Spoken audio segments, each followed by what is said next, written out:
My name is Herman Alpine, and right now I am 76 years old. School here from 1949 to 1961. And that's about all I can say about that. It was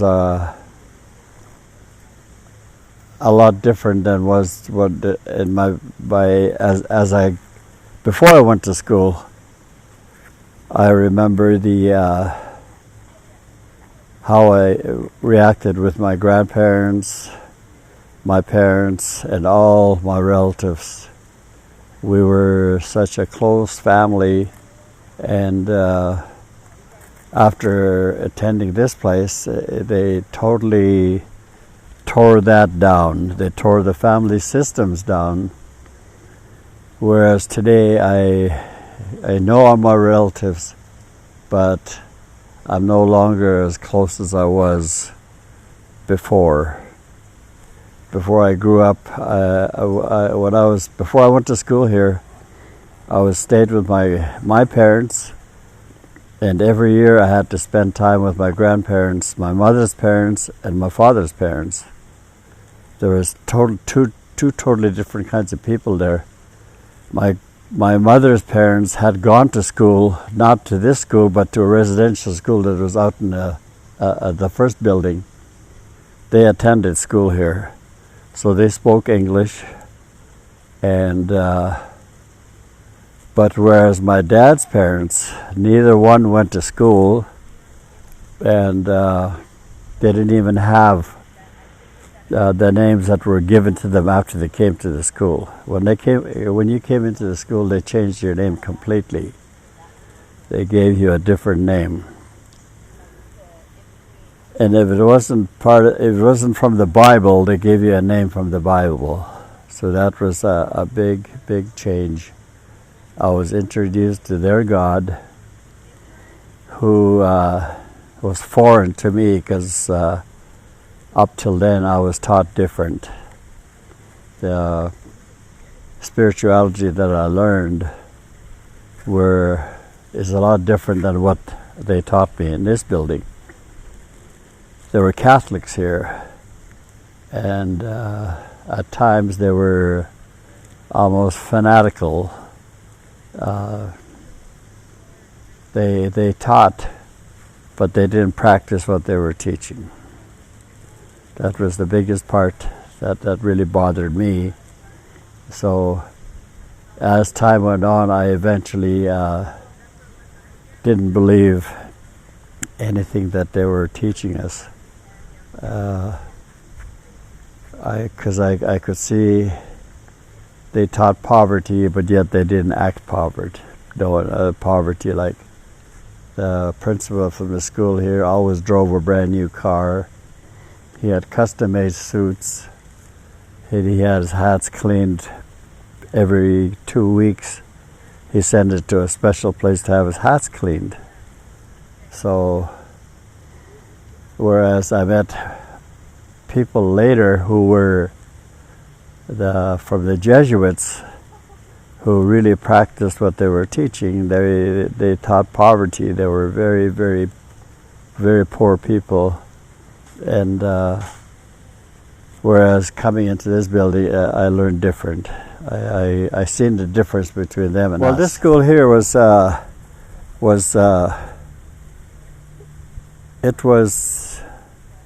Sir John A. Macdonald, the Prime Minister of Canada, that was the one that introduced the way that the residential schools should be put in place, because at that time there were the people were so strong in their culture that they figured the best way to break that down is to get them very young.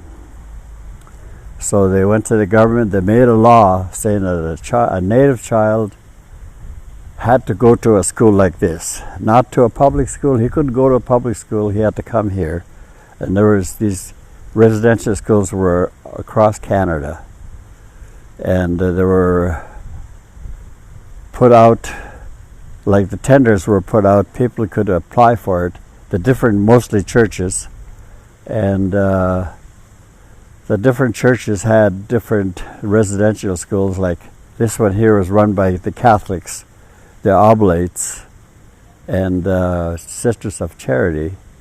They ran this place. Whereas the place just east of us in Cardston, Alberta, they had a Catholic school there, but it was run by the Oblates too. But they had the reserve was big enough to have another school at the other end of the reserve, which was Anglican. It was totally different than living at home. Like here, they ruled by beating. I mean, we every day there was a different child getting reprimanded for something, and they were very, very strict. And we were not permitted to speak our language, and if we were caught speaking our language, we were dealt with accordingly, depended on the mood of the person that caught us. And most of the time it was the strap, or different, anything that would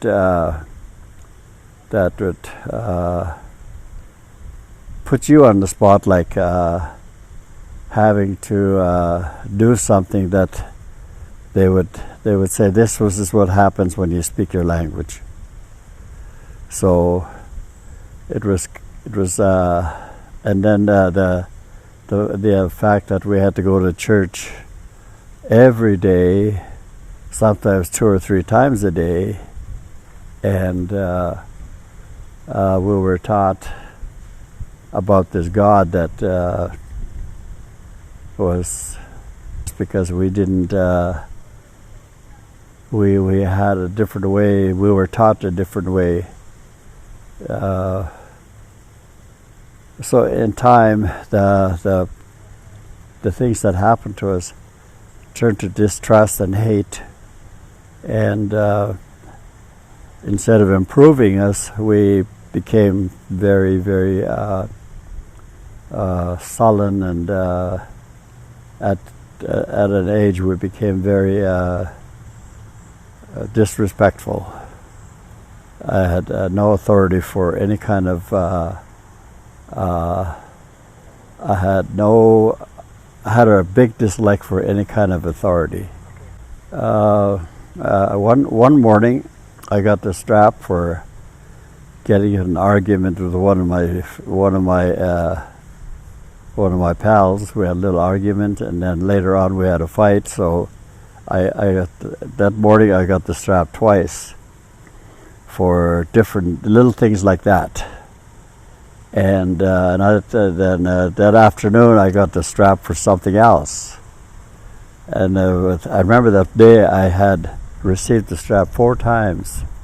By the time I went to bed, I counted there was 4 times that I had been beaten. And it's things that I remember like that. It wasn't a fun place to be. And education to me was a very negative thing. They happened every day, so it's really hard to say the extremity of it. It would happen so sudden, sometimes just for I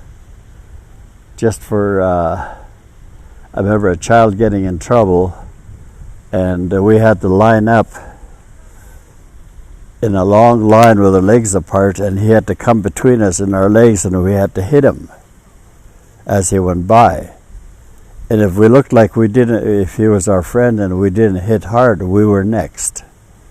So he watched every move we made, and if you looked like you weren't doing your part, it was your turn. So they were very good at that. And other times he had this book, which is supposed to be a joke. He had a book that if you opened it, you would get shocked. But he fixed it so that the shock would be more. So he would bring it to you and he'd hand it to you. You knew what it was, and if you didn't open it, you got beating for it. And then he would then if you did it, we would have to laugh at your discomfort. And if he looked and seen I wasn't laughing very hard, I was probably feeling your pain, so I didn't laugh hard. So then he would hand the book to me and say, "It's your turn." And then when I opened it, got shocked, all the others had to laugh. So they were teaching us. I don't know what they were teaching us. Like, no, well, at that time you didn't. It was to do anything to them would be going against the church. So we just most of the time didn't do much.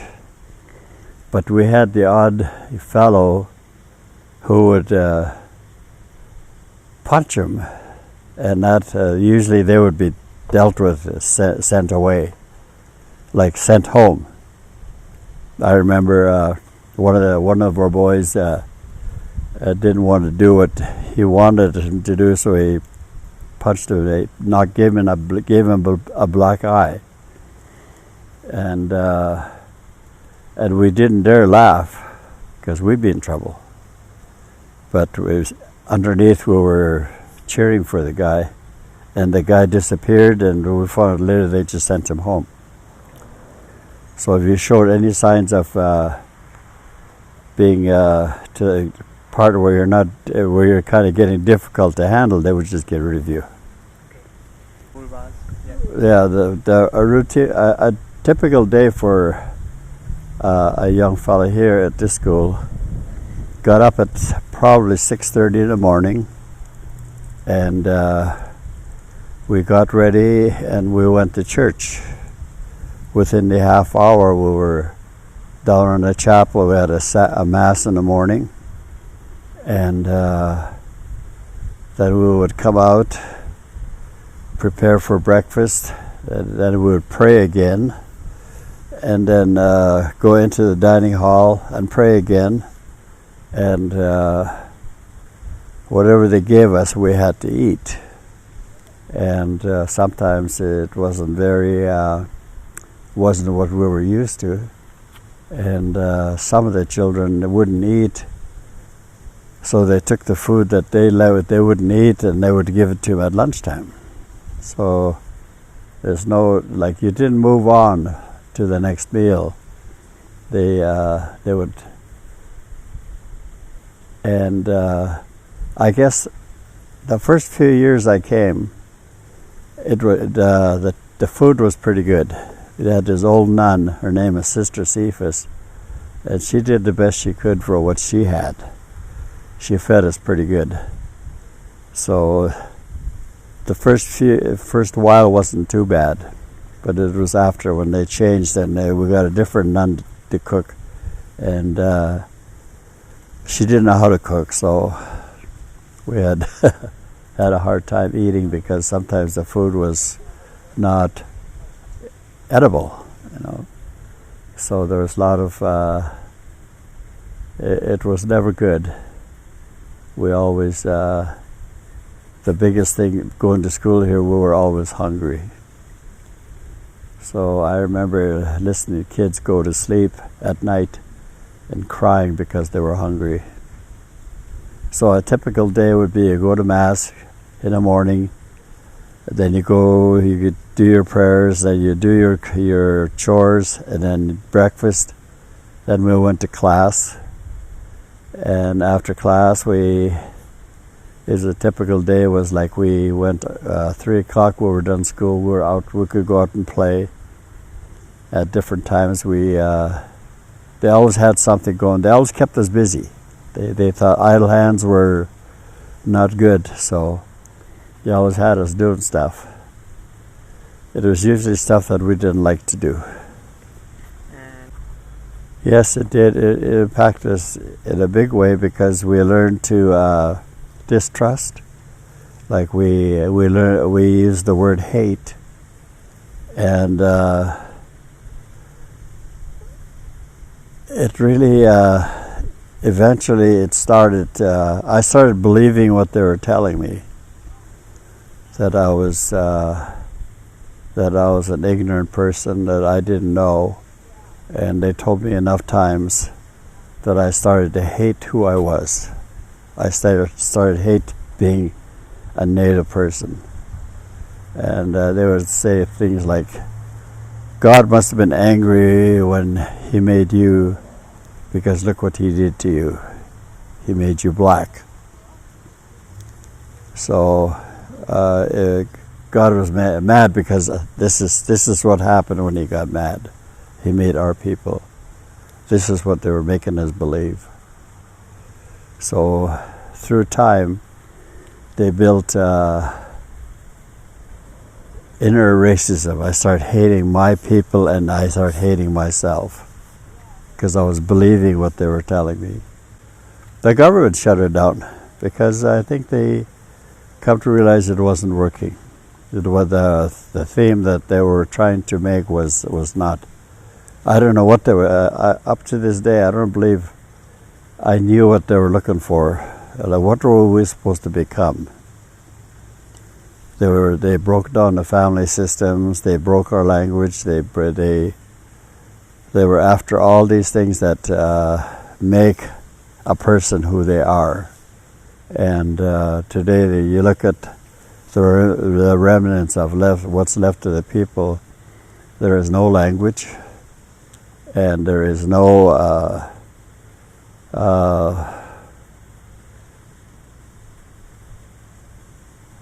the people don't really know who they are. When I was young, I was happy with who I was. I spoke my language, and I respected all my elders around me. And they're the people that I remember that made me feel, when I would see them, would make me feel good. And when I left this school, I had no respect for nothing. I had no respect for the land. I just chose to please myself. That was for many years of going against my culture. I didn't practice my culture. I wasn't the person I was supposed to be. Well, what I heard it was before that they stopped teaching here, so that was the first positive thing that I seen. Then the nuns no longer taught here. The kids that were here were trucked into Cranbrook to the schools in town. A lot of them went to, if you heard about the St. Mary's School, that's where they went. So that was a relief for me to know that they were no longer in charge of educating us. So that was the first thing I heard. I wasn't living here then. I was living in the U.S. And then one day I heard that they had shut the whole building down. And I really didn't care because it was over, but I still carried that anger. I was still pretty angry. So I always questioned myself.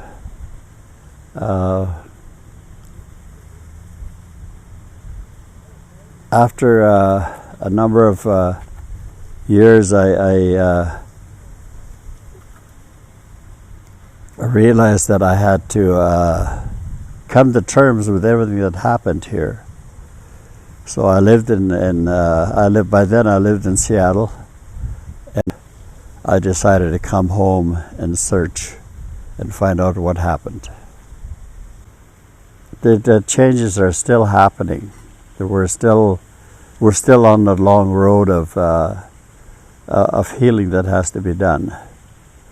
The government acknowledging that they did wrong for putting this building here to begin with, that was a start. So now we're on a long road of healing ourselves and that was one of the things that I came home for.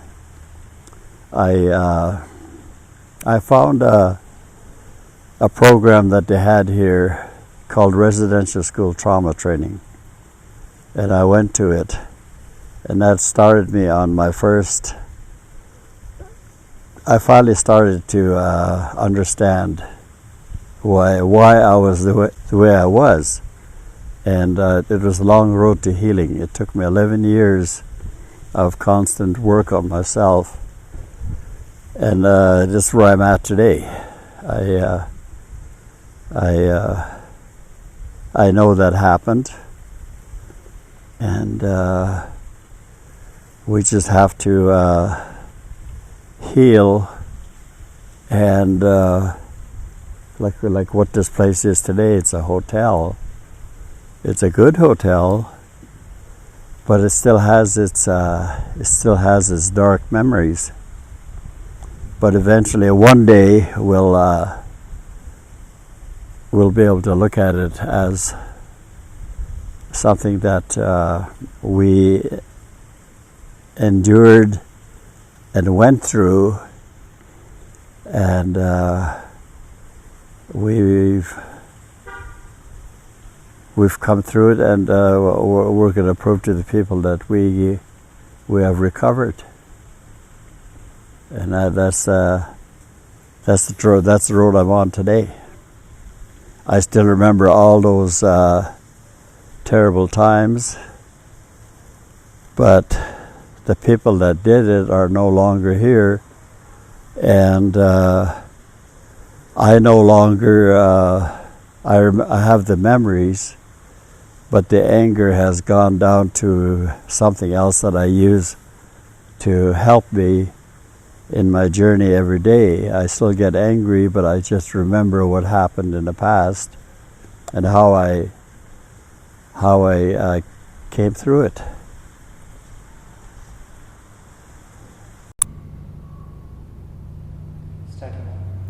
My name is Robert Williams, aka Stubby. I live on the St. Mary's Reserve, or formerly St. Mary's Reserve, now Akam. I was in residential school from 1964 to 1969, from when I was 6 to when I was about 10 years old. People or students or kids today? Residential schools were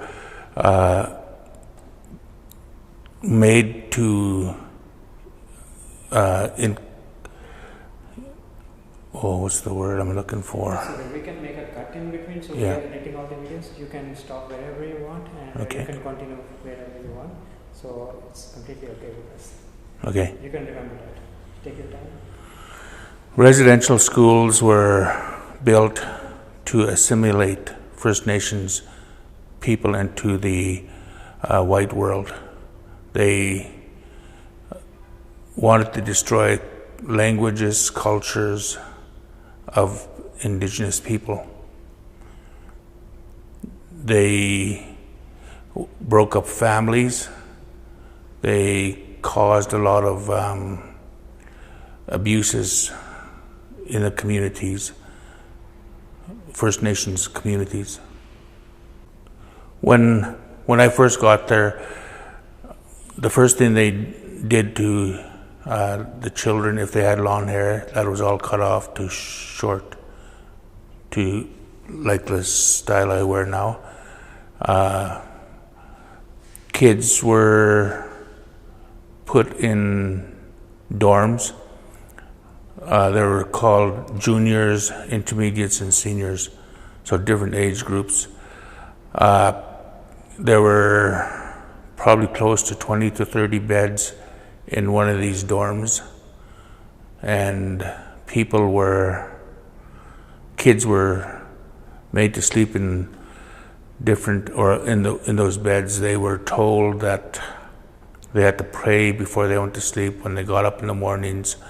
I remember one boy that had wet his bed, and they made him kneel in it for about probably a good 4 hours. No breakfast, no supper, or no lunch, but he did have supper. So those were the styles of discipline they had. I was a kind of child that was always standing in the corner because I didn't listen very well. So, means you were there like at 6 years of age, and how long you spent over there? 4 years. Can you say it? I spent 4. I spent 4 years in that school. And like what you learned over there, or what they tried to teach you, and did that impact your life at that time? They didn't want to speak in our language, so that was I don't know the language very well. They taught a lot of religion. You woke up to religion, you went to sleep to religion. You learned how to be a good student, the way they wanted good students to be. You never talked back to them. They had straps they would use on kids that didn't listen.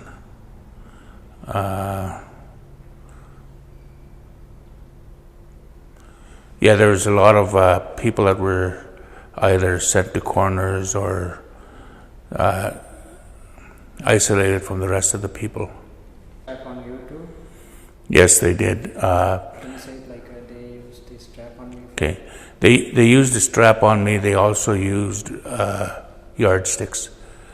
The yardstick is inch thick and about a 1/4 inch wide. And if I didn't listen, then it was either on the back of the hands with the yardstick, or with a strap with your hands out. Can you tell us? For sticking up for my friend one time, I was punished because I asked them why they were punishing this little boy that I used to hang around with.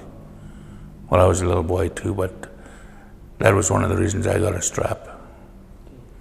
Also, not eating the food that they put on the plate. What was the reason that you were not eating? I didn't eat the food because it looked quite unhealthy.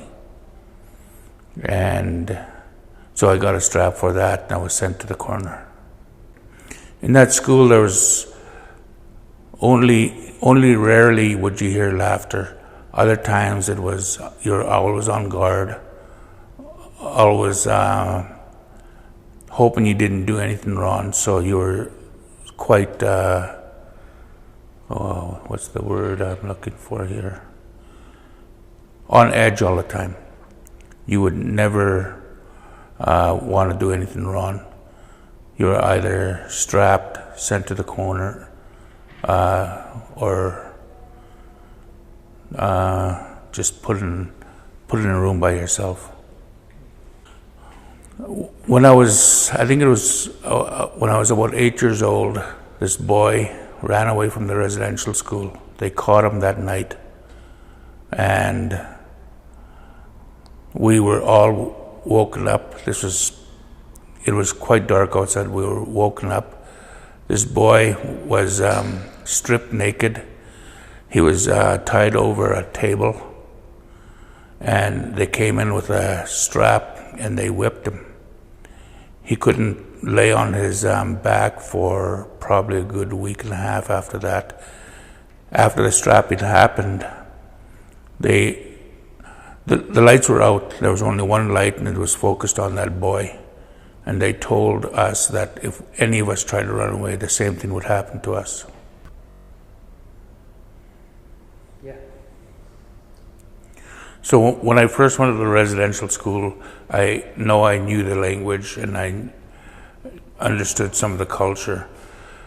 By the time I left, I couldn't remember my language. When I got home, my grandparents and uncles were quite upset that I couldn't understand what they were talking about.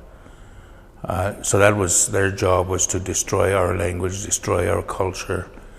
Assimilation is what it is. Nowadays it affects us because we have very few fluent speakers. We are teaching language in the school, and that is a start. When I heard that the residential school was going to be shut down and we were going back to our families, in a way I was happy, other ways I was sad, because we did make friends, or I did make friends from other nations, and knew I wouldn't see them again. When the school first got shut down, a lot of the students were, like I said, happy, or some were sad because they were going back to families that were probably affected by alcohol and abuses that were happening in the families. So they were scared. There were people that were scared to go home.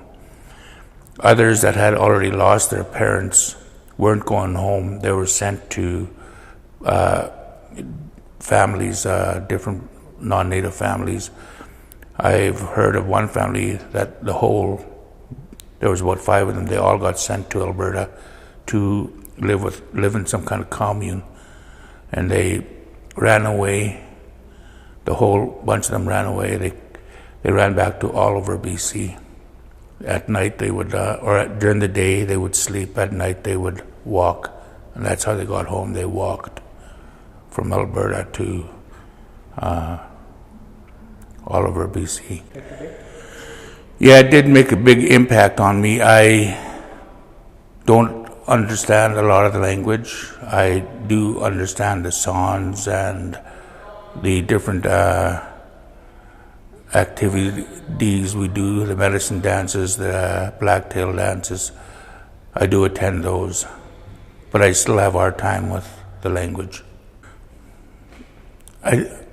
I think when they were trying to break the kids and their morality and everything else that went along with assimilation, that they were scared of the people. They didn't understand the people, the natives,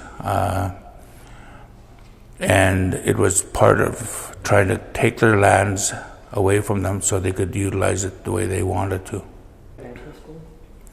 Yeah, it still happens. The government is still trying to run the lands the way they want it. We have very little say of what happens on our traditional lands.